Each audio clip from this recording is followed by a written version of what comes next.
अस्सलाम वालेकुम। आज हम फर्स्ट ईयर बायोलॉजी के यूनिट नंबर 5 जो कि है ए सेलुलर लाइफ उसके अंदर ए सेलुलर लाइफ की इंट्रोडक्शन और उसके साथ साथ डिस्कवरी ऑफ वायरसेस और उसके जो बुनियादी स्ट्रक्चर है उसके हवाले से बात करेंगे। तो स्टार्ट करते हैं। डियर स्टूडेंट्स, ए सेलुलर लाइफ से मुराद ये है कि वो तमाम लाइफ फॉर्म्स जिसके अंदर एक प्रॉपर सेल का स्ट्रक्चर मौजूद ना हो, यानी कि उसके अंदर मेम्ब्रेन्स ना हो, उसके अंदर एक प्रॉपर न्यूक्लियस का स्ट्रक्चर मौजूद ना हो, उसके अंदर साइटोप्लाज्म और मुख्तलिफ ऑर्गेनेलीज मौजूद ना हो, यानी कि एक प्रॉपर सेल का स्ट्रक्चर मौजूद ना हो। ऐसे तमाम लाइफ फॉर्म्स को हम ए सेलुलर लाइफ कहेंगे। अब यहाँ पर अगर हम इसकी कुछ प्राइमरी एग्जांपल्स की बात करें तो वो है वायरसेस, वायरॉइड्स और प्रियॉन्स। ये तमाम चूंकि माइक्रो ऑर्गेनिजम्स होते हैं और उसके साथ साथ ये इन्फेक्टिशियस पार्टिकल्स होते हैं जो कि पाए जाते हैं किसी भी लिविंग बॉडी के अंदर, और ये तमाम बायस होते हैं मुख्तलिफ़ किस्म की जो डिजीज़ हैं उसके अंदर ये अपना रोल प्ले करते हैं। और उनके जो बुनियादी पार्टिकल्स होते हैं वो दरअसल वायरसेस हैं, वायरॉइड्स हैं और प्रियॉन्स हैं। कुछ इसके अलावा बैक्टीरिया भी होते हैं, लेकिन ज़्यादातर जो वायरल डिजीज़ हैं वो तमाम इन्हीं जो टाइप्स हैं इनसे वो पेश होती हैं।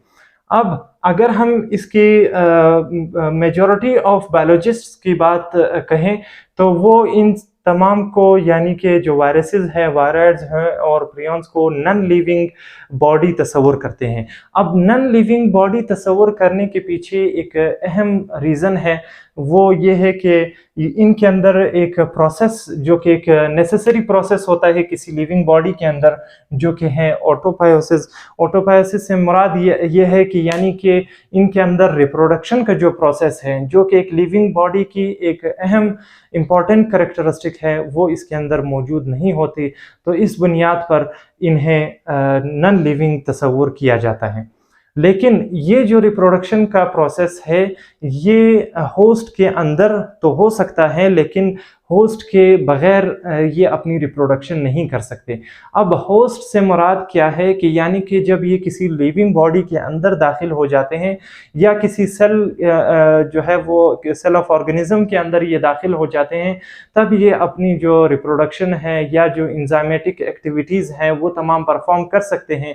लेकिन अगर हम आउटसाइड द लिविंग सेल की बात करें या आउटसाइड द होस्ट की बात करें तो ये ना जो है वो रिप्रोडक्शन कर सकते हैं और ना उसके साथ साथ जो है वो इनको क्रिस्टलाइज भी किया जा सकता है। ये जो है वो नॉन लिविंग कैरेक्टर शो करता है आउटसाइड द इन्वायरमेंट, और अगर ये इनसाइड द इन्वायरमेंट हो यानी सेलुलर इन्वायरमेंट के अंदर हो तो ये लिविंग कैरेक्टरिस्टिक्स शो करते हैं।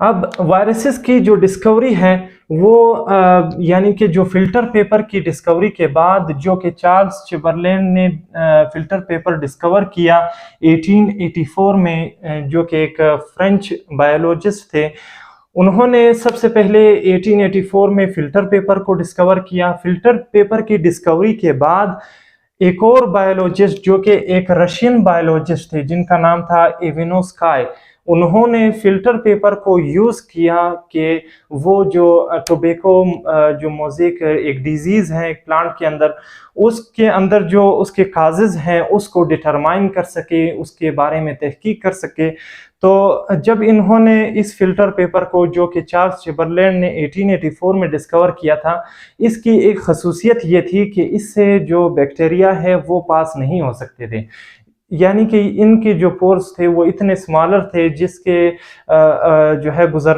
जो बैक्टीरिया जो है वो उनसे गुजर नहीं सकते थे।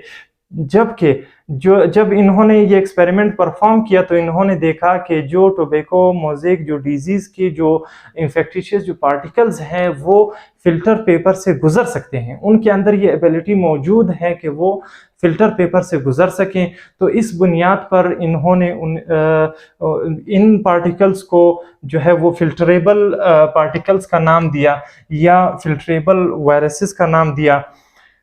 अब चूंकि बैक्टीरिया उससे गुजर नहीं सकते थे और वायरसेस के जो पार्टिकल्स थे उन्हें ये तस्वुर किया गया कि इस डिजीज़ के पीछे जो काज है वो मेन काज वो ये वायरसेस हैं। फिर बाद में WM स्टैनली ने जब इलेक्ट्रॉन माइक्रोस्कोप की डिस्कवरी हो चुकी थी, तो उसके बाद इस बात को कंफर्म किया कि बिल्कुल जो एवन स्काई ने जो है वो एक्सपेरिमेंट परफॉर्म किया था वो बिल्कुल ट्रू था। जो यानी कि उसके जो टोबैको मोज़ेक जो डिजीज़ है उसके पीछे किसी बैक्टीरिया के बजाय वायरसेस उनकी बुनियादी रीज़न थी। इसके साथ साथ अगर हम वायरसेस की लिविंग कैरेक्टरिस्टिक की बात करें या नॉन लिविंग कैरेक्टरिस्टिक, जैसे कि इससे कबल मैंने बयान किया कि वायरसेस के अंदर वो लिविंग कैरेक्टरिस्टिक भी शो करते हैं और नॉन लिविंग कैरेक्टरिस्टिक भी शो करते हैं।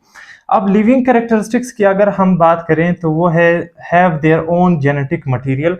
अब इनके अंदर जो है वो अपना एक जेनेटिक मटेरियल होता है, जैसे कि किसी भी एक लिविंग सेल के न्यूक्लियस में DNA या RNA मौजूद होता है, इसी तरह इनके अंदर भी या तो DNA मौजूद होगा या RNA मौजूद होगा।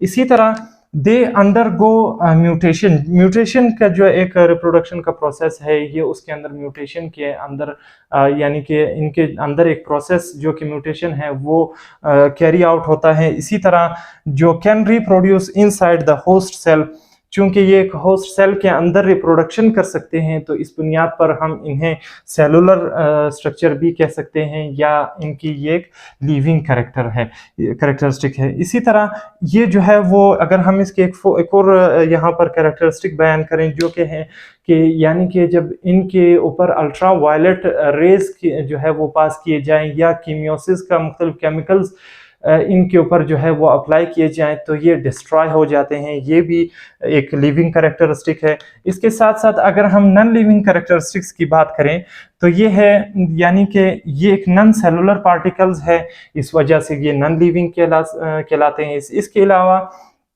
जो इनके अंदर एंजाइम्स हैं या जो को एंजाइम्स हैं जो कि मेटाबॉलिक एक्टिविटीज़ को जो है वो कैरी आउट करते हैं या परफॉर्म करते हैं, तो चूंकि इनके अंदर एंजाइम का एक सिस्टम मौजूद नहीं होता और ये जिस होस्ट के अंदर चले जाएं उस होस्ट के ही एंजाइम्स को और को एंजाइम और एनर्जी को यूज़ करते हैं, तो इस बुनियाद पर इसे नॉन लिविंग कैटेगरी में कुछ साइंटिस्ट या कुछ बायोलॉजिस्ट के जो अकॉर्डिंग इसे रखा जाता है। इसी तरह इनके अंदर जो रिस्पायरेशन का एक प्रोसेस है जो कि एक बुनियादी जो है वो लिविंग और नॉन लिविंग के दरमियान में एक फ़र्क है, वो इनके अंदर किसी भी काइंड की रिस्पायरेशन नहीं होती।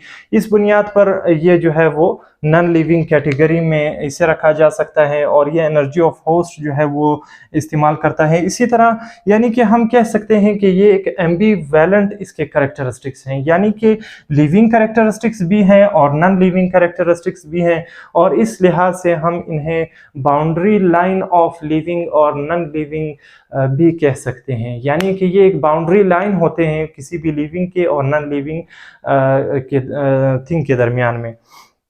इसी तरह अगर हम इसके स्ट्रक्चर के हवाले से बात करें तो कुछ जो है वो वायरस के जो पार्टिकल्स हैं जिन्हें हम विलांस कहते हैं, उसके अंदर न्यूक्लिक एसिड मौजूद होते हैं। न्यूक्लिक एसिड का एक कोर मौजूद होता है जो कि सराउंडेड होता है किसी भी प्रोटेक्टिव कोट से, यानी उसके बाहर प्रोटेक्टिव कोटिंग होती है। जैसे कि अब यहाँ पर एक स्ट्रक्चर में अगर ड्रा करूँ तो यहाँ पर इसके जो न्यूक्लिक एसिड है या तो वो DNA हो सकता है या RNA हो सकता है, वो मौजूद होगा और उसके बाहर जो है वो एक कैप्सिड या इन्वेलॉप या एक आउटर मेम्ब्रेन की तरह एक स्ट्रक्चर जो है वो मौजूद होगा।